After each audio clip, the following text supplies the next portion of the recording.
Ça c'est neuf, c'est depuis que j'enseigne. Hein. Clairement, je m'étais jamais posé la question de à quoi ça servait la culture. C'était évident. Moi je sentais que la culture ça me faisait vivre. Je suis désolée, je reviens à cette expression, mais non, vous n'avez pas... la culture ça me fait vivre, c'est ce qui me passionne. Moi j'adore la culture c'est ce qui me fait vivre, ça me passionne, je l'ai dans la peau. Oui, c'est vraiment ça. Et puis depuis que j'enseigne, je vois bien qu'il y a des gens qui vivent pas comme moi, aussi bêtes que ça, et que même il y a une grande majorité de gens qui vivent pas comme moi en fait. Parce alors, que ça fait quoi? Ça m'interroge dans ma pratique surtout parce que je me dis, moi j'essaye, en tant que prof de français, on a un peu cette image d'Épinal du prof de français qui va réussir à transmettre la littérature et tous ses élèves vont se mettre à vivre de littérature à l'unisson du prof de français. Oui, ça arrive à peu près 20 minutes par an, c'est déjà très bien, hein, mais ça arrive 20 minutes par an et concrètement les élèves ils font du français parce que il faut faire du français et alors pourquoi prendre une série STMG qui, a priori, même si ça peut être des clichés, peut paraître parmi les plus loin de cette Alors là, on culture. arrive à la deuxième chose qui me fait vivre, c'est que la deuxième chose qui me fait vivre, c'est pas que la littérature, c'est l'éducation. C'est-à-dire que moi, ce que j'aime, c'est vraiment être avec les... être avec les jeunes, être avec les élèves, et du coup, quand on est face à une première générale, c'est trop facile presque, c'est-à-dire qu'ils sont réceptifs, ils sont sur un terrain que je maîtrise, qu'ils maîtrisent, ils sont de bonne volonté, voilà. Les STMG, ce que j'aime, c'est qu'ils détestent le français, ils détestent le prof, ils détestent l'école, ils détestent tout. Et du coup, arriver à les retourner, arriver à leur montrer que ça peut être intéressant, arriver à leur montrer que c'est pas forcément l'idée qu'ils en ont, ça c'est mon grand bonheur de tous les jours. Je dis pas que ça marche tous les jours, hein, mais simplement c'est voilà, aller sur leur terrain, aller les chercher sur leur terrain et leur montrer que ça peut, on en revient à la même chose, hein, aller leur montrer que ça peut leur donner, ça peut leur apporter quelque chose en fait, aussi simple que ça. C'est quelqu'un qui va essayer de donner envie, mais qui va pas obliger ses élèves. Il va comme si il mettait toutes les clés sur la table et qui disait maintenant que je vous ai tout présenté, c'est à vous de choisir. Vous les prenez ou vous les prenez pas. Il faut qu'il présente, faut qu'il se donne, faut qu'il donne toutes les possibilités à ses élèves. Parle-moi de ces clés. C'est les savoirs, les clés? Ces clés, c'est tous les savoirs, et puis c'est à quoi ils servent, c'est où ils mènent, c'est qu'est-ce qu'on peut en retirer. Je pense que ces clés-là sont différentes pour chacun, mais c'est important que le professeur, son rôle, et je trouve que ça se fait de moins en moins, c'est qu'il nous présente tout et qu'il nous dise « maintenant, vous choisissez ». Il ne faut pas qu'il oblige, il ne faut pas qu'il force. Il nous présente à travers sa matière les savoirs, mais aussi ce qui en découle, c'est-à-dire une perception, un objectif. Il faut voir les choses un peu plus grandes.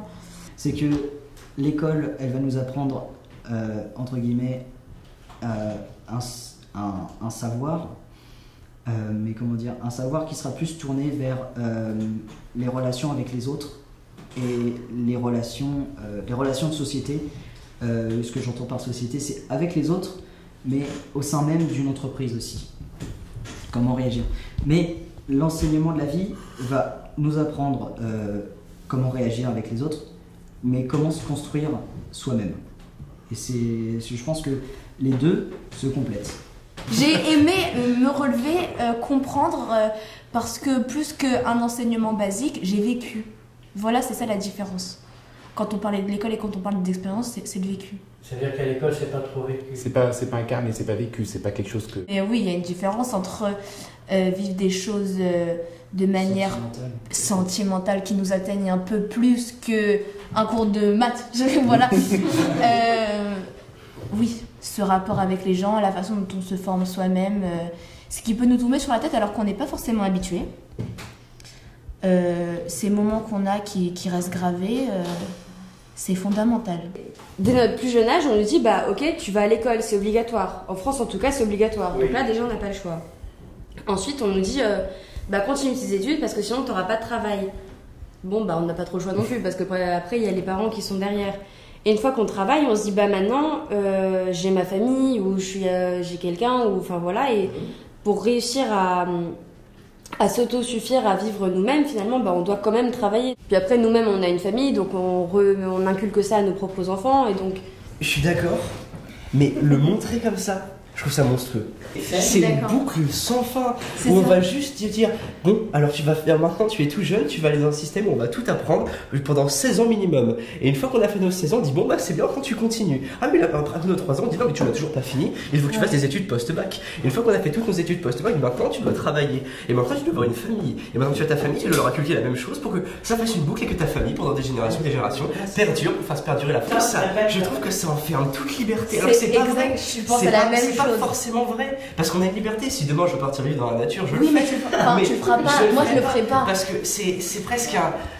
Je sais pas, on est presque encadré dans la société qui nous pousse à suivre je pense un chemin exactement pour ça. tout le monde. C'est juste que c'est un peu le cas. Mais la façon dont tu l'as dit, je trouve que c'était exactement l'idée de notre vie est déjà délimitée, on va tous faire le même chemin de Déjà, ouais, c'est super défaitiste la mais manière. c'est surtout que Si on change ou si on décide de se différencier des autres pour justement sortir de cette espèce de système qui veut qu'on soit comme tous les autres, par exemple les personnes qui prennent une année sabbatique. En France, ils sont hyper mal vus parce que justement, ils sont trop différents des autres. Ouais. On a enchaîné toutes ces années en amassant du contenu en fait. Et je pense que l'important c'est d'avoir des expériences dans la vie, d'avoir en fait pouvoir se forger différents points de vue. Parce que si on prend une année sabbatique, on s'arrête, c'est-à-dire il n'y a plus d'école, donc on va pouvoir voir comment ça se passe, comment on est lâché dedans en fait. Voyager, ça.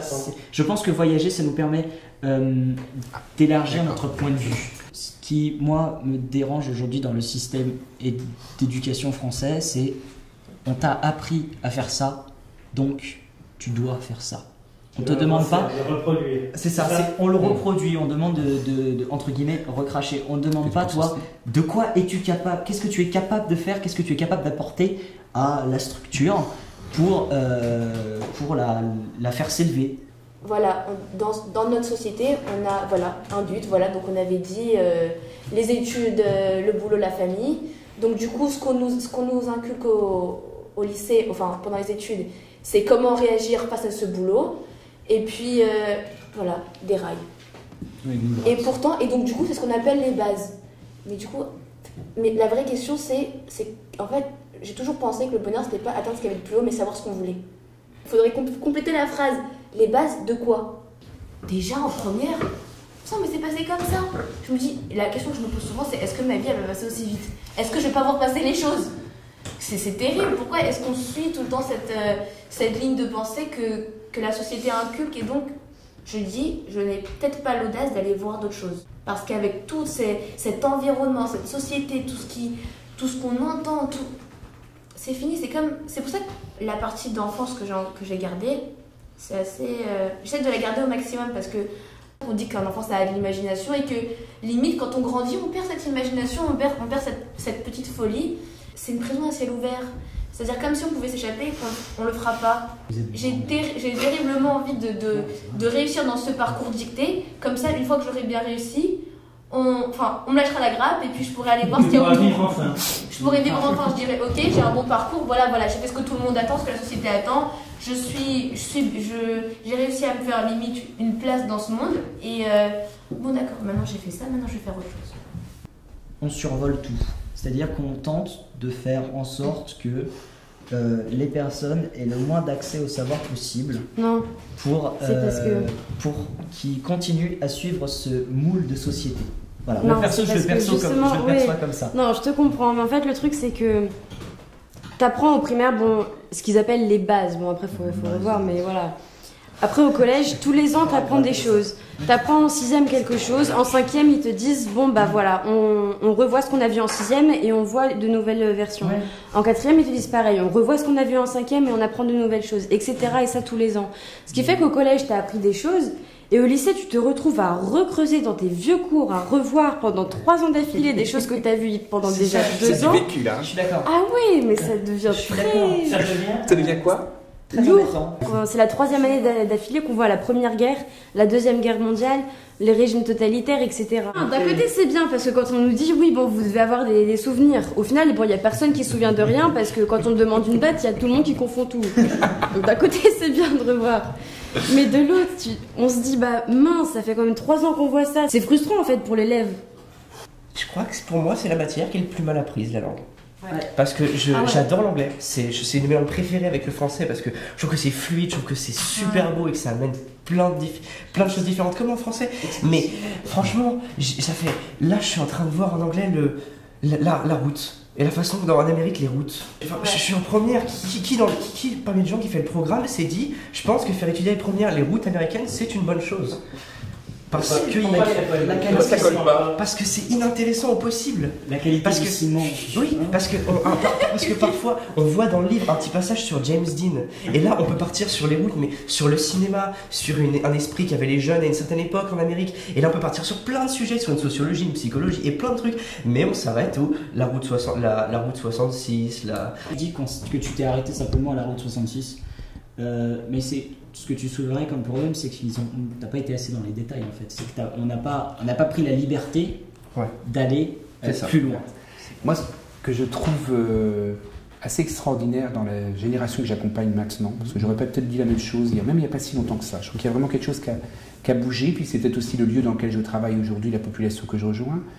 Donc je me garderais bien de faire une généralité, mais j'ai été étonné d'avoir devant moi des jeunes, relativement jeunes, jeunes dans leur apparence, dans leur goût, bien ancrés dans la culture la culture d'aujourd'hui, voilà, des vrais jeunes, bien presque de caricaturaux, voilà, plutôt pas mal, en plus ils ont de la chance, ils sont bien, ils sont en forme, ils sont en santé, ils sont intelligents, mais je les ai trouvés terriblement désabusés par rapport à l'école, et surtout, ce qui m'a vraiment étonné, vraiment en seconde, parce que je n'avais pas enseigné pendant 10 ans en lycée, c'est-à-dire des gens qui ont traversé le collège avec un niveau plutôt bon de réussite et qui, en fin de compte, n'avaient rien compris à ce qu'ils avaient appris. Et là, ça a été vraiment quelque chose qui, moi, je me suis dit au début, ça m'a même affecté fortement, en disant, mais quel gaspillage, quoi. Passer autant d'années à l'école, théoriquement, en apparence, savoir, puisque j'ai des bonnes notes, parce que c'est l'indicateur des notes, être en situation de réussite, et en réalité, ne pas avoir interrogé le savoir. Ils sont tellement désabusés, où ils disent on a accumulé des choses, on fait plaisir, alors que quand on les met en situation, qu'on les stimule, eh bien, ils se rendent compte qu'ils comprennent plein de choses, qu'ils ont plein de références et qu'ils savent plein de choses. On a des jeunes qui sont en situation d'insécurité et qui pensent que l'école va toujours leur demander quelque chose en évaluation qu'ils ne savent pas faire. Et là, moi, j'ai trouvé ça profondément dramatique. Par contre, là où je trouve ça extraordinaire, mais vraiment, quand je dis extraordinaire, le mot, il a aucune demi-mesure. C'est quand on leur propose un cadre où ils peuvent chercher, quand on les, justement, accompagne sans leur dire là où il faut aller, ils peuvent des fois trouver des solutions qui sont hallucinantes. On ne les amène pas forcément là où on voudrait qu'ils soient. On les accueille tels qu'ils sont, avec ce qu'ils ont comme expérience. On écoute leurs questions. Mais on est là aussi pour injecter des choses au fur et à mesure. Alors ça peut être à un moment donné une référence, un savoir, ça peut être une notion, mais ça peut être aussi à un moment donné une méthode, ça peut être un outil technique ou pratique, mais pas dans l'attente d'un produit fini absolu. Et surtout ne pas s'intéresser au produit lui-même. Alors bien sûr la vidéo m'avait épaté, ce qui m'intéresse c'est surtout le discours qu'ils ont sur cette vidéo. Je me dis, j'aime bien, franchement, j'aime bien avoir tout sous contrôle. J'aime me dire, je gère ça. Quand il y a quelque chose qui m'est inconnu, je réagis, je me dis, ah, alors comment ça va se passer maintenant? Et forcément, j'ai une appréhension. Et puis c'est vrai que c'est aussi un mélange d'excitation parce qu'on peut se dire, ah, comment je vais y réagir? Et c'est une espèce de choc émotionnel entre plusieurs émotions qui font assez peur et qui sont assez excitantes. Et c'est ce qui fait que c'est très enrichissant. Du coup, c'est l'idée de voyager, mais surtout d'aller voir autre chose, de se détacher de ce qu'on a l'habitude. Et si on nous apprenait mieux à l'école à nous intéresser à pas que les langues, que la pensée des gens, l'humain en général, à la fois c'est une notion bien précise et à la fois quand on regarde chaque être humain de manière à part entière, c'est quelque chose d'entièrement différent. Je dis ça et à la fois quand on me dit pour toi ce serait quoi qu'on devrait enseigner, j'en ai absolument aucune idée parce que c'est une notion tellement grande, on voudrait avoir tellement de choses, on voudrait tellement connaître. Moi j'aime cette notion d'ambition d'aller plus loin, cet inconnu qui fait à la fois si peur et qui est si excitant et je sais pas comment on pourrait nous l'enseigner pour que ça fasse moins peur. Je pense qu'en fait la vie et cet inconnu en fait c'est comme si plusieurs fragments ça venait à chaque fois s'ajouter à un tout. que ce soit l'école qui en fait partie, nos relations avec les gens, les familles, les amis, c'est comme si il y avait un fil et qu'à chaque fois, chaque expérience était une perle et qu'à la fin, on se formait un bracelet. C'est très bizarre.